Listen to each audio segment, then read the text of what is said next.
It was Patrick Lencioni who said, if you can get all the people in your organization rowing in the same direction, you can dominate any industry in any market against any competition at any time. So, how do we do it? How do we dominate any industry at any time? How do we come together as a team and achieve the desired results that we all agreed to achieving? Teams get put together to win. And nobody wants to be a part of a losing team. Nobody wants to be a part of a mediocre team. Everybody wants to be a part of a team that's achieving amazing results, and every team member wants to play a part in achieving those results.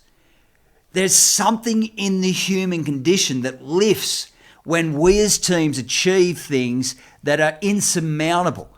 But the problem is when the pressure's on, we often don't do what it takes. So today, we're going to have a look at what it takes to dominate. We're going to talk about clarity, unity, and accountability. The three things that are going to really move the needle for you guys as a team. Everything that you do within your organization matters. It really does. But a lot of what we look at are byproducts. They're byproducts of leadership, team, and culture. And they're also byproducts of clarity, unity, and accountability. And that's what we're going to dig down in today. That's what we're going to rip into. So let's get going. Firstly, what is clarity? Clarity is unmistakable expectations. So it's the commitment to communication. It's a commitment to understanding one another.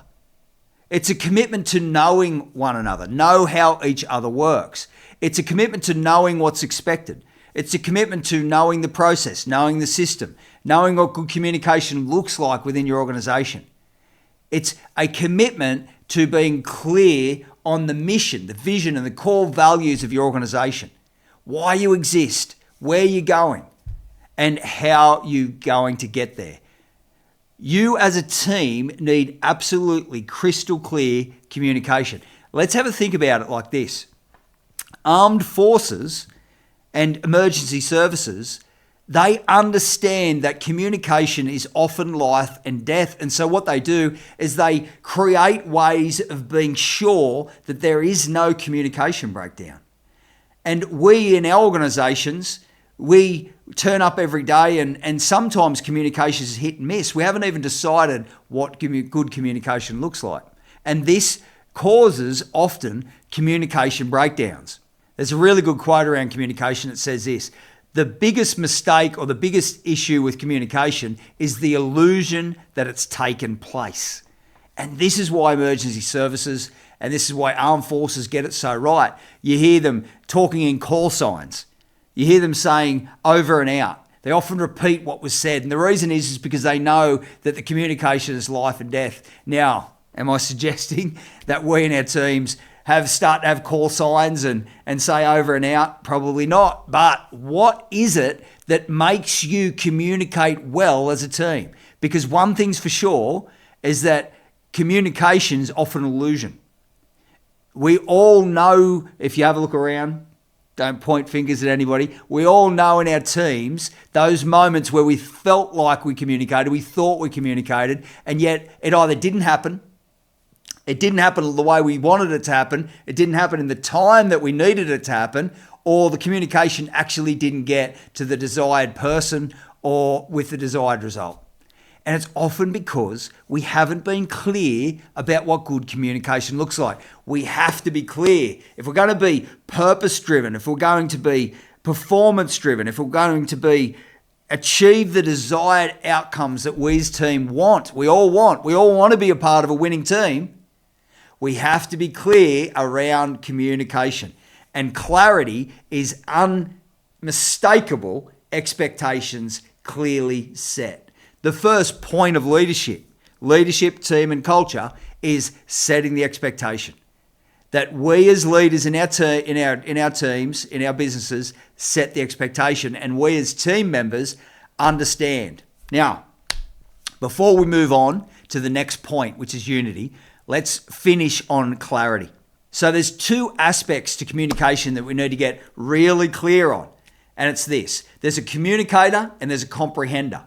And so this is really important because we understand communication. Communication is I need something to happen, or I want something to happen in a certain way, in a certain time frame, so I communicate it.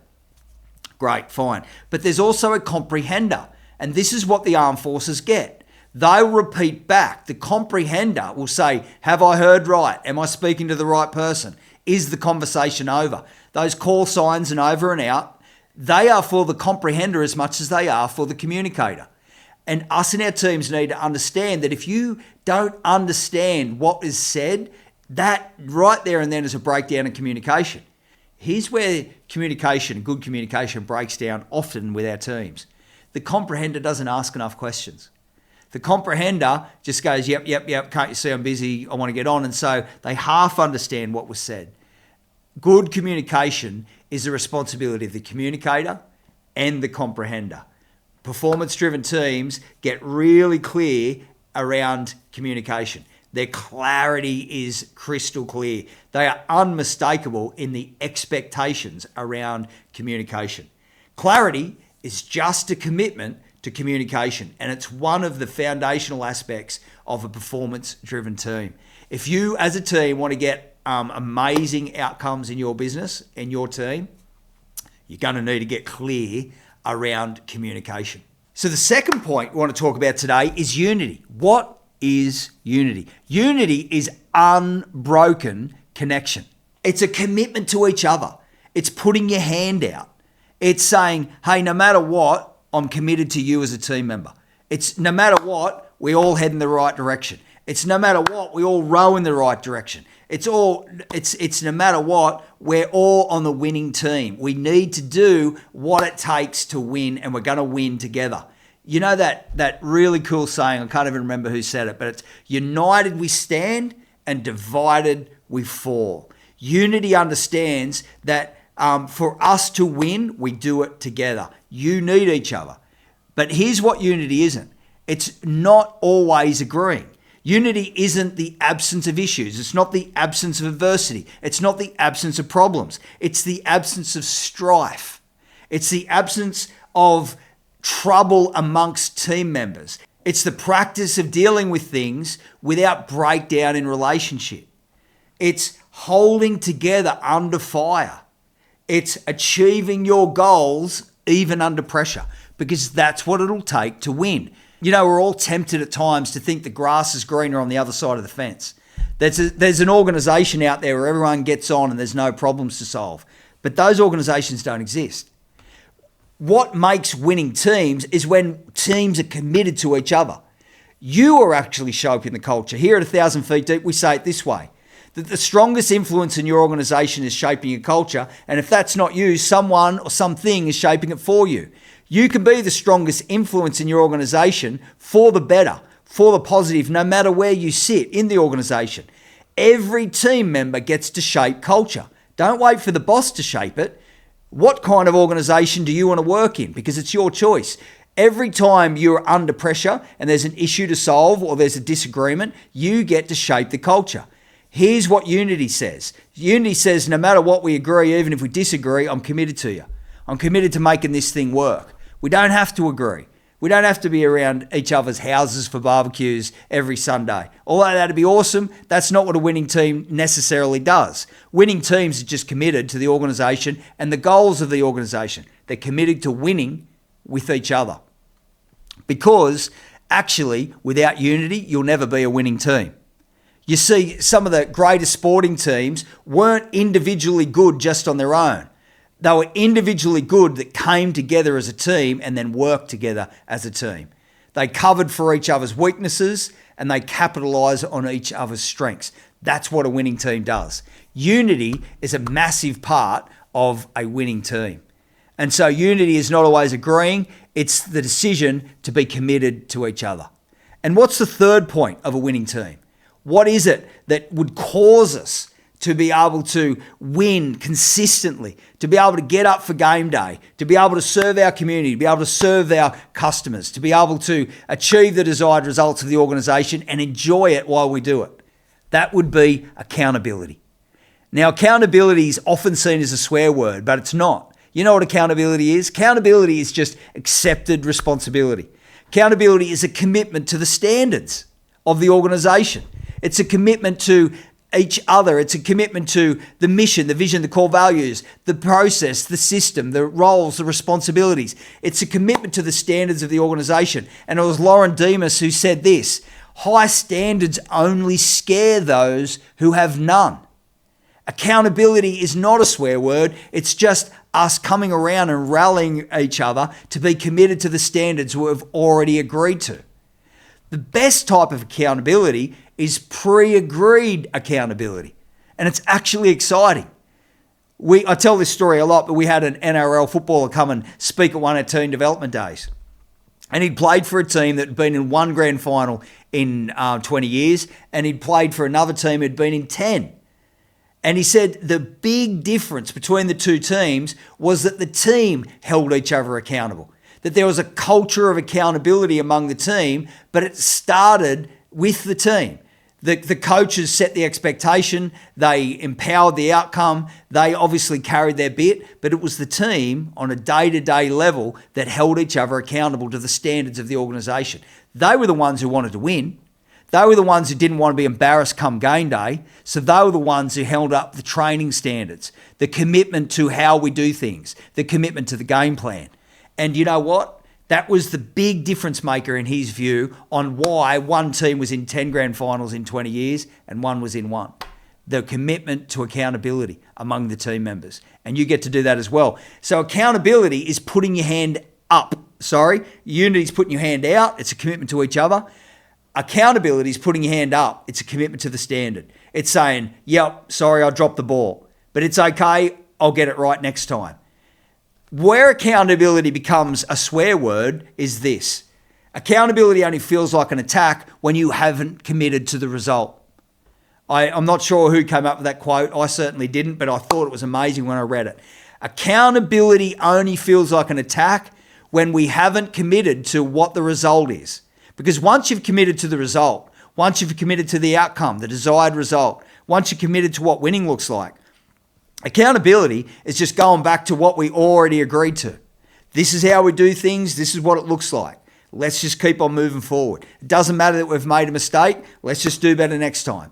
We've committed to a standard. So it's not finding fault or blame. It's holding each other to the standard. Without standards, you'll never achieve your goals. No one wants to be on a losing team, but winning is never easy. We need to be committed to unity and accountability. We need to be committed to clarity, unity, and accountability. So all that seems great, doesn't it? Sounds awesome. But here's the problem. Clarity is most needed when there's confusion. And yet the lack of clarity and the lack of communication most happens when there's confusion, when there's tension, when there's breakdowns, often when there's a breakdown in communication. When it's needed most, good, clear communication is often given least. So this is why we need to be committed to clarity. Throughout every point of communication, the communicator and the comprehender need to come together and make sure that the outcomes are understood. What is expected during this season? What is expected through this task? What is expected through this process? What is expected through this text message? What is expected through this contract? What is expected through this process? We need to go back to the drawing board and have a look at what's not clear in our organizations and get crystal clear, because performance-driven teams are clear even under pressure, even when there's confusion. They just get really crystal clear on why it matters and what matters most. The next problem? Unity isn't needed until there's disunity. Hey guys, we can all get on when everything's going great. But what about when the chips are down? What about when we don't agree? What about when there's a difference of opinion? What about when, you might politically believe something different than your teammate? If we're waiting to agree with everybody in our team about every aspect of the way that we live our lives and the way that we outwork our role or the way that we go about certain tasks, you'll never have unity, because that's not what unity is. Unity is simply a commitment to each other. Regardless of what you might believe about this, that, or the other, you're committed to the person. Now, please don't get me wrong. This is why accountability comes into the next step. Of course, you can't have a team member that says, that's the process, but I don't follow it because I just do it this way. Once you've agreed that this is the way the organisation does it, this is where accountability kicks in. We are accountable to the process. We're accountable to good communication. We're accountable to respect. We're accountable to each other. But on the peripheral things, we don't have to agree on everything. We don't have to be best mates, but we are committed to each other as team members. We're unified. We're heading in the right direction. We're heading in the same direction. But what we need to understand is that unity isn't needed until there's disunity. So we have to put our hand out often when we feel like it least. We have to be committed to each other and find common ground so that we can move forward and win for the team. And the last tension, if you will, around what it is to win as teams is accountability. Accountability is often only required when something's gone wrong. And the quickest way to erode confidence, respect, influence with your teammate is to hold each other accountable in a wrong way. Scream at them, shout at them, don't say anything. Do it negatively and you lose influence with your teammate. But the right kind of accountability is pre-agreed. It's just being able to hold each other to a standard that's already agreed to. Mission, vision, communication, core values, the process, the system. If it's not clear, make it clear. If you're not unified, find out why. And you don't necessarily have to agree. Just get clear around being committed to what it is that we're trying to achieve. So as we wrap, guys, none of us want to be in losing teams. None of us come to work to cop a flogging. None of us come to work to be disrespected.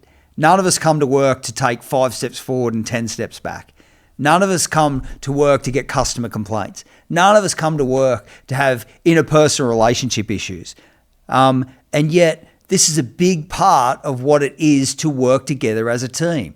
The best of teams just have unmistakable expectations. They get really clear around mission, vision, core values. They get really clear on process, really clear on communication, really clear on what respect looks like, really clear on what the results look like. There's no communication breakdowns between the communicator and the comprehender because the comprehender asks. If there's any lack of clarity, they just keep on asking. There's nothing wrong with asking. And so, guys, as we work together to win, we have to understand that it's not the absence of problems, issues, and tensions. It's what we do about it, getting really clear. The second part is getting really committed to each other. It's unbroken connection. It's us being committed, putting a hand out, being committed to each other. It's actually one of the most powerful aspects of a winning team. United we stand, divided we fall. And lastly, it's accepted responsibility. We need to be able to put our hand up. You know, when we as team members don't take responsibility and accountability for the performance of our role, who will? Picture a sporting team where the fullback just decides that he doesn't want to catch the ball anymore, or a front rower doesn't want to take the hit-ups they need to take up or make the tackles. Guys, we don't win as a team unless everybody takes responsibility for their position on the team. And so this is how we win. We get clear, we get unified, and we get accountable. Okay, for you winning teams out there who really want to go to the next level, here's what we're going to do. I'd love for you guys now as a team to have a talk about individually, go around the room, around the table and ask, what is your one takeaway and what is your one next step? Out of what we've spoken about today, this is where the power is. It's not in listening to it, it's in outworking it. It's in integrating what we've just talked about. Then collectively as a team, we want to ask, what's your one next step for clarity? What's your one next step for unity? And what's your one next step for accountability? Where can we get a bit clearer? Where can we be a little bit more committed to each other? And where can we be a little bit more responsible for the performance and outcomes of our roles? You know what, guys? Performance-driven teams, they don't look for if they can improve. They only look for where. You might be an amazing team, and I'm sure you are, but there's always areas where you can improve 1% at a time. That's what we're looking for today. No one's failing. We don't ever talk in pass and fail. We don't necessarily even talk in right and wrong. What we talk in is where can we improve, because that's what performance-driven teams do, and that's who you guys are. I'm so grateful that you guys have taken the time to invest in yourselves and in your team, and this clarity, unity, and accountability is going to take you to the next level. All the best, guys. Cheers.